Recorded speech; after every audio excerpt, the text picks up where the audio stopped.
Alô, alô. Bom dia, meus irmãos. A graça e a paz do Senhor Jesus sejam com todos. Meus irmãos, quero convidar a todos a lermos juntos Judas, capítulo 1, por enquanto, verso 3.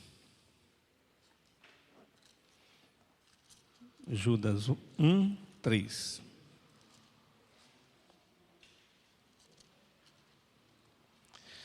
Assim diz a palavra do nosso Deus.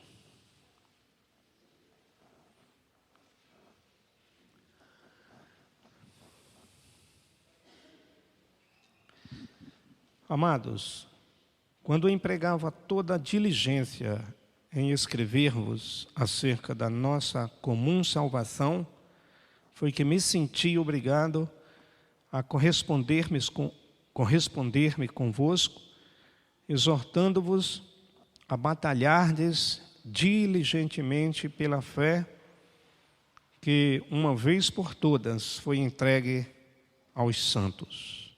Amém? Pai querido, obrigado pela leitura da Tua palavra que fazemos.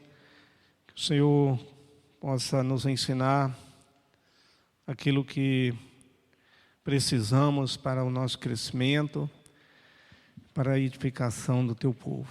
Em nome de Jesus. Amém.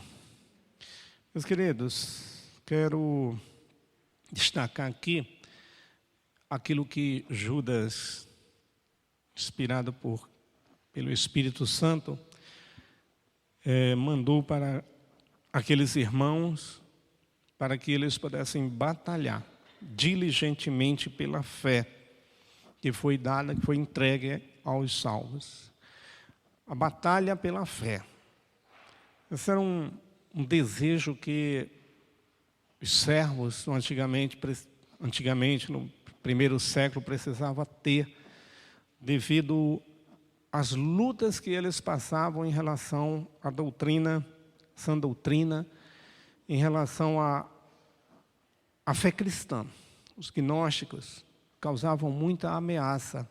Eles já tinham um sistema de filosofia a respeito de Deus, muito já elaborado, e entrava nos corações, nas mentes, causando danos grandiosos. Por isso que era necessário que eles pudessem lutar por essa fé cristã. E a fé que Judas se refere aqui é justamente a doutrina cristã.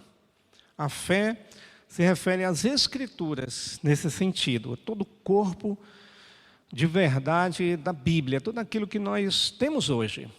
Era necessário que os crentes lutassem e pudessem defender a sã doutrina cristã, que naquele momento estava sendo solapada, digamos assim, pelos gnósticos, pelas filosofias que eles elaboravam. Há 3 significados de fé. O primeiro é aquela fé pessoal para a salvação, aquela descrita lá em Hebreus, capítulo 11. É um dos textos, verso 1, que fala sobre aquela fé que os crentes têm, sem a qual a gente não agrada a Deus, né? Ela é concedida para a salvação, para termos a comunhão com o Senhor. Sem a fé dada por Deus para a salvação, a gente não pode se relacionar com Deus. Essa é a fé que o crente tem, que recebe para poder crer nele e ser salvo. Até porque é impossível alguém se relacionar com Deus, que Deus é Espírito, e uma pessoa não consegue se relacionar com Deus com os sentidos físicos naturais, né, transitórios aqui na terra, né, da matéria que nós temos, os olhos, os ouvidos, né, o olfato, o tato. É preciso ter esse recurso dado por Deus, que é infinitamente superior a isso que nós temos transitoriamente, os nossos sentidos. Então, essa fé é necessária para a gente se relacionar com o Todo-Poderoso. Mas também tem a fé pessoal, mas também diária. Como diz lá em Romanos, capítulo 1, versículo 17, de fé em fé, Ou seja, nós precisamos ter uma fé diariamente para continuarmos lutando nas coisas de Deus. A fé que a gente consegue orar diariamente, consegue servir ao Senhor. Estamos aqui porque temos essa fé diária de que a gente precisa continuar caminhando, né? Então é necessário essa dose de fé contínua. É necessário a gente continuar, né, regando essa fé no Deus Todo-Poderoso, para podermos servirmos, para podermos trabalharmos, para podermos continuar. Senão a gente naufraga na fé e muitas pessoas não dão sequência. Mas essa é a outra fé. Mas também tem essa que Tiago fala, que é a fé cristã, se referindo naquilo que nós cremos, em tudo aquilo que a Bíblia fala, e nós cremos nessa verdade, na verdade eterna, na verdade do Evangelho do Senhor Jesus Cristo. Como eu disse, era necessário batalhar. A igreja precisava se unir em defesa dessa verdade que nós cremos, porque os gnósticos ameaçavam principalmente os fundamentos da fé cristã, no que diz respeito à encarnação de Cristo. Eram as bases, digamos assim, da fé cristã, os fundamentos. Não acreditavam que Jesus era Deus e pôde se encarnar e se tornar humano aqui na terra, pôde se tornar fisicamente, viver aqui na terra, porque Deus não poderia fazer isso na cabeça deles. A matéria ela é corrupta e Deus não se sujeitaria a isso. Deus não teria. Eles, na verdade, eram deístas. Eles não acreditam que Deus se manifestava na terra. Eles atacavam os fundamentos também da fé cristã quanto às naturezas de Cristo, natureza humana e a natureza divina. Era outro ponto que eles investiam fortemente. Acreditavam que poderia haver a Deus tornar ou tomar a natureza humana. E também a expiação dos pecados unicamente pelo sangue de Jesus Cristo. Para eles também era algo inadmissível. E aí, por causa disso e de alguns outros temas, fundamentos, Judas chama a igreja para lutar em defesa dessas verdades cristãs, em defesa dessas doutrinas sãs. E, meus irmãos, Deus, Ele sempre preservou a sua verdade, em toda a sua história. Na verdade, o que eu hoje queria falar, mas acabou que eu me desviei porque o tempo não permite aqui, né? Mas eu gostaria de falar sobre exatamente isso, o milagre da Bíblia ter chegado até nós, como Deus preservou, como o Espírito Santo pode trabalhar para que nós hoje pudéssemos ter essa verdade nas nossas mãos, como o Espírito Santo atuou de uma maneira extraordinária para que hoje nós tivéssemos a Bíblia. Impressionante. O Espírito Santo não somente inspirou, ele inspirou e ele preservou as Escrituras para que ela pudesse chegar até nós. O diabo sempre tentou destruí-la. Estou falando aqui dos gnósticos, mas durante toda a história humana na Terra, o diabo sempre lutou para destruir essa verdade, para que ela não chegasse aos corações. Mas Deus nunca permitiu, porque é a verdade dele, é a palavra dele. Mas Deus também sempre contou com homens que pudessem lutar por isso. Por isso que Judas ele chama os irmãos para poderem lutar em prol dessa verdade. Deus preservou, mas Deus preservou usando pessoas, chamando pessoas, confiando à igreja dele, confiando a homens fiéis, como Paulo falou a Timóteo, que pudessem transmitir a outros, que pudessem ter um coração leal, fiel, corajoso, que pudesse viver a verdade, lutar pela verdade, defender essa verdade. Deus sempre conta conosco, com a sua igreja. Então, Judas, ele falou assim, diligentemente a lutar, a batalhar diligentemente pela fé, uma vez por todas entregue aos santos. Me chama a atenção também essa frase, de uma vez por todas. Por quê? Porque toda a doutrina de Deus já está selada, toda a revelação de Deus já está acabada em Cristo Jesus. Jesus é a revelação máxima, única e encerrada de Deus. E eles não admitiam, os gnósticos, eles não admitiam que fosse assim. Eles não criam que tudo se encerrava em Cristo. Na verdade, eles negavam a doutrina apostólica, que todos eles defendiam isto. Por exemplo, Paulo disse que as Escrituras, elas estão fechadas e elas são suficientes para instruir, para ensinar, para guiar o homem em toda a justiça, e somente elas, e nenhuma outra mais. Pedro também fala a mesma coisa, que homens santos de Deus foram inspirados por ele para falarem das verdades inspiradas de Deus. O apóstolo João também, de igual modo. Na verdade, João, ele encerra o Apocalipse dizendo que não cabe mais nada na Bíblia. A Bíblia já está selada, fechada, ela é única. Mas os gnósticos, eles não admitiam de maneira nenhuma e negavam aquilo que os apóstolos pregavam, dizendo que Deus ainda se revelaria de forma diferente das maneiras como os apóstolos ensinavam.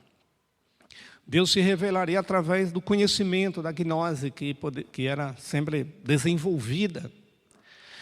Por isso o nome deles eram gnósticos. Então, eles, de maneira nenhuma, admitiam que tudo já estava selado e encerrado na pessoa de Jesus Cristo. Deus poderia se revelar de maneira diferente, Deus tinha mais coisas para se revelar.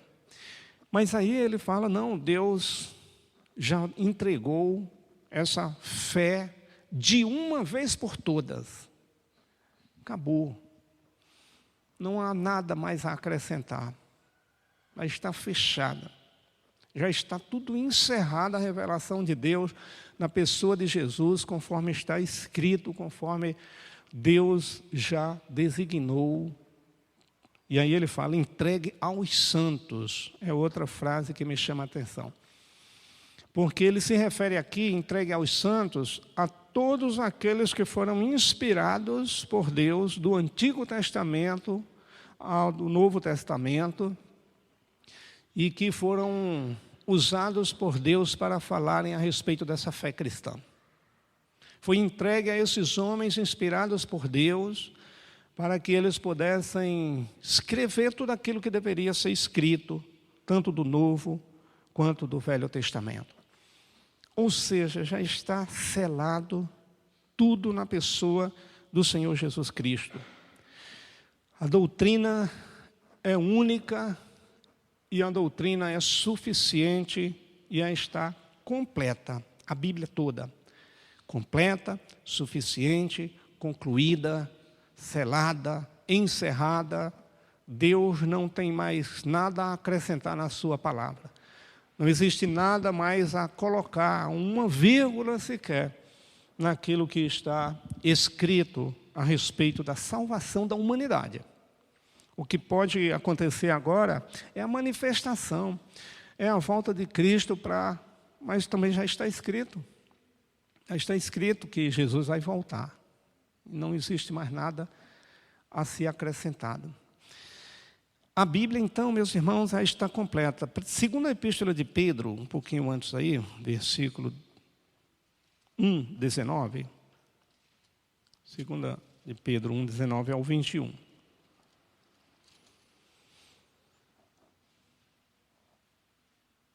Temos assim, tanto mais confirmada a palavra profética, e fazeis bem em atendê-la, como a uma candeia que brilha em lugar tenebroso, até que o dia clareie e a estrela da alva nasça em vosso coração. Sabendo primeiramente isto, que nenhuma profecia da Escritura provém de particular elucidação, porque nunca jamais qualquer profecia foi dada por vontade humana. Entretanto, homens santos falaram da parte de Deus, movidos pelo Espírito de Deus. É isso que nós acreditamos, que tudo já está dito por Deus, sua revelação já está estabelecida. Há três coisas que nós precisamos fazer com relação às Escrituras, três coisas principais, digamos assim, que nós precisamos fazer com relação ao que Deus já designou para nós. A primeira, nós devemos estudar. É isso que a Bíblia fala, para que nós possamos lutar, defender e permanecer com a palavra de Deus em tempos difíceis.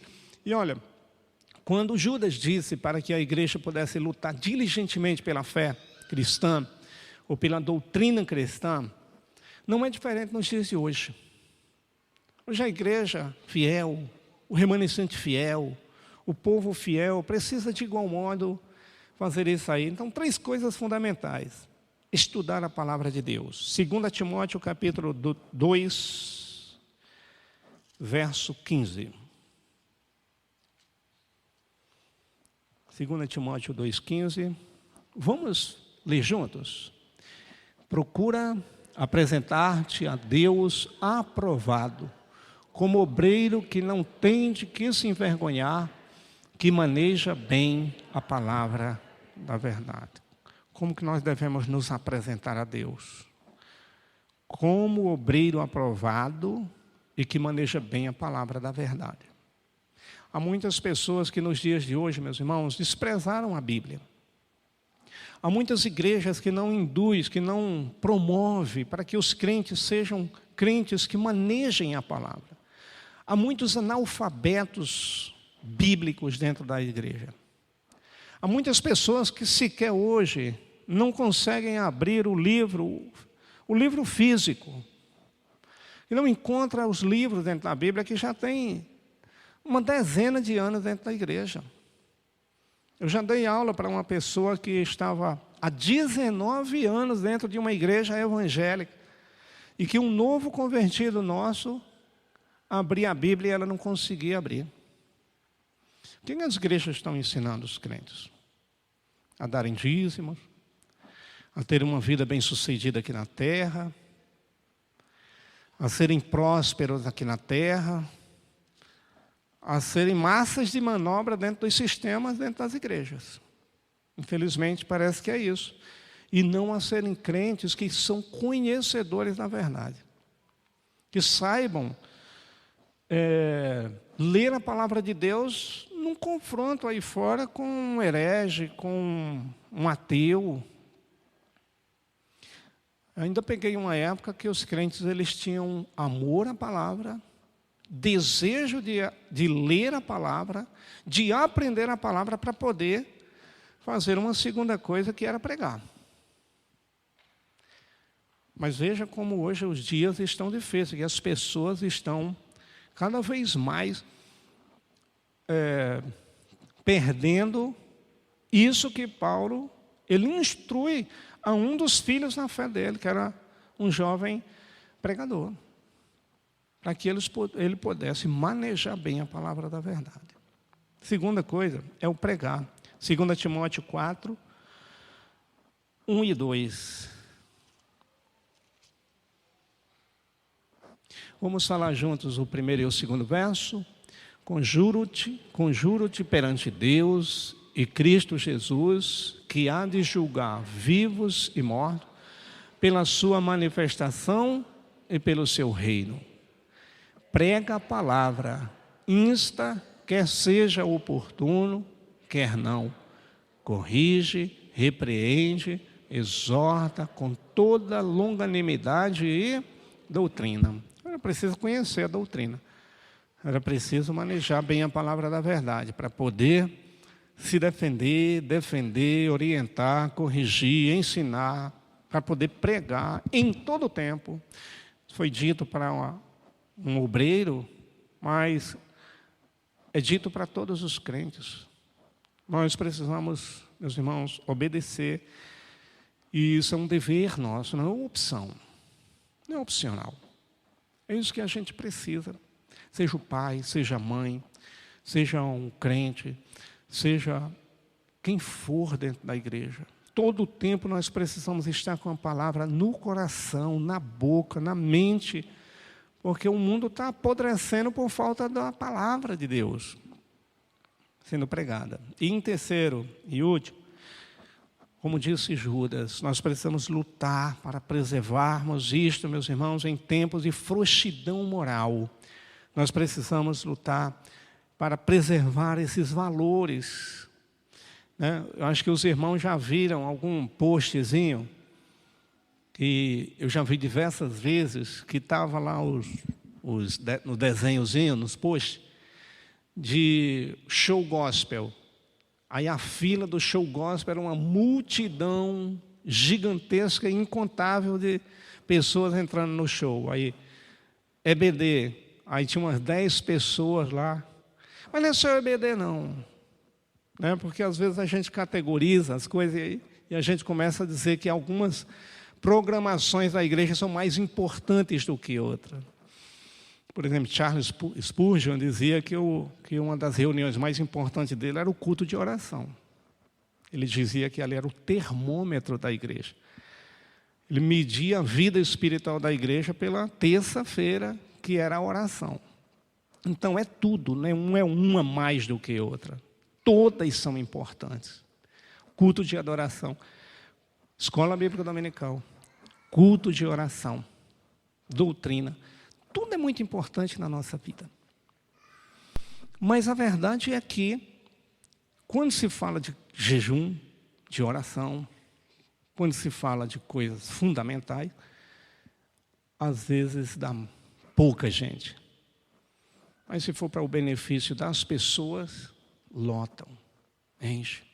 Se for para facilidade, isso lota. Mas precisamos lutar para que nós não sejamos corrompidos pelas ondas, pelas tendências do mundo. Eu quero ler os textos para a gente concluir aqui. 2 Coríntios 10:10.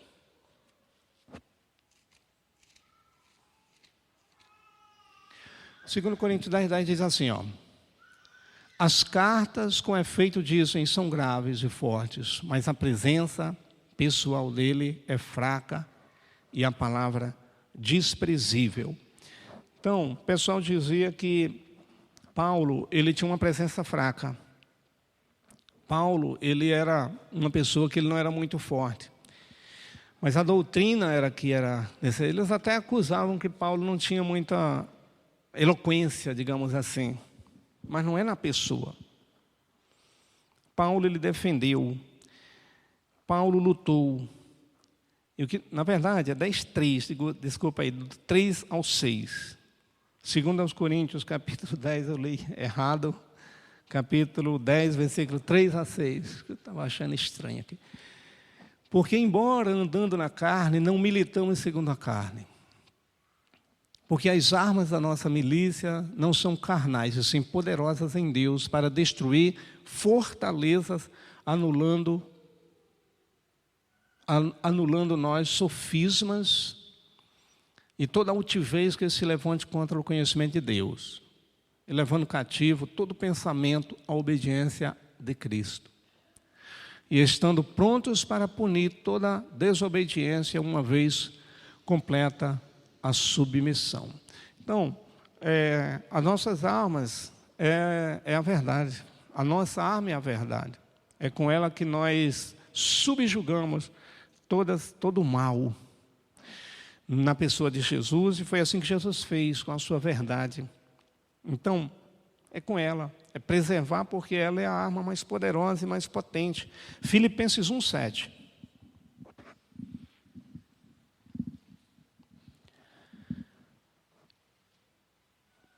Filipenses 1:7. Vamos falar junto?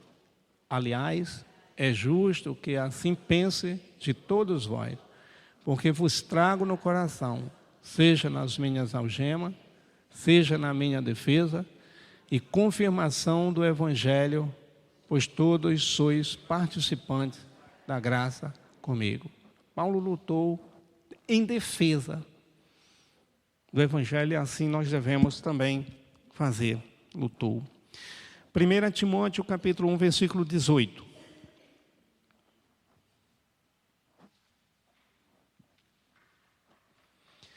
Vamos ler.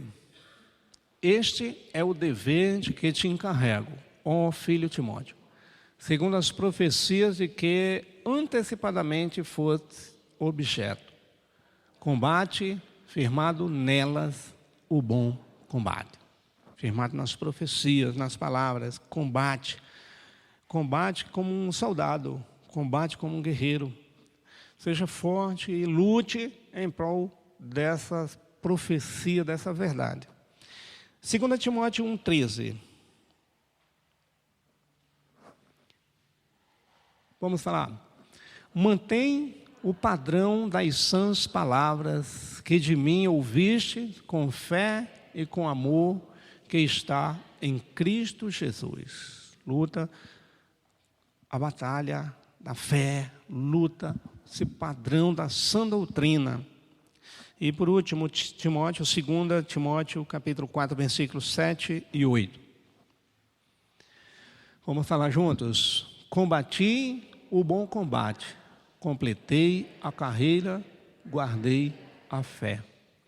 Já agora a coroa da justiça me está guardada, a qual o Senhor, justo juiz, me dará naquele dia, e não somente a mim, mas também a todos quanto amam a sua vinda. Então, Paulo lutou, Paulo combateu, e assim todos nós, meus irmãos, nos dias de hoje, precisamos também fazer, estudar a palavra, pregar a palavra, e lutar para preservarmos a sã doutrina, ainda que 99,9% não faz mais diferença. Doutrina já está passando sem filtro no coração e na mente. O crente já não está muito preocupado com o que está ouvindo, desde que agrade. Mas nós não. Nós precisamos fazer como esses homens de Deus, mulheres de Deus. Preserve a sã doutrina, no nome de Jesus. Vamos orar? Pai querido, mantenha o nosso coração firmado em Ti, e que o nosso amor, através das Escrituras, demonstrado a Ti, Senhor, possa continuar sempre crescente no nosso coração. Que a Tua igreja possa fazer isso que a Tua palavra nos recomenda. Possamos lutar diligentemente pela fé, de uma vez por todas entregue aos santos. Pai, que a Tua igreja fiel permaneça o tempo todo lutando pela Tua causa, pela Tua verdade, lutando, Senhor, para Te servir segundo a Tua palavra. No nome de Jesus, amém. Deus abençoe, meus irmãos.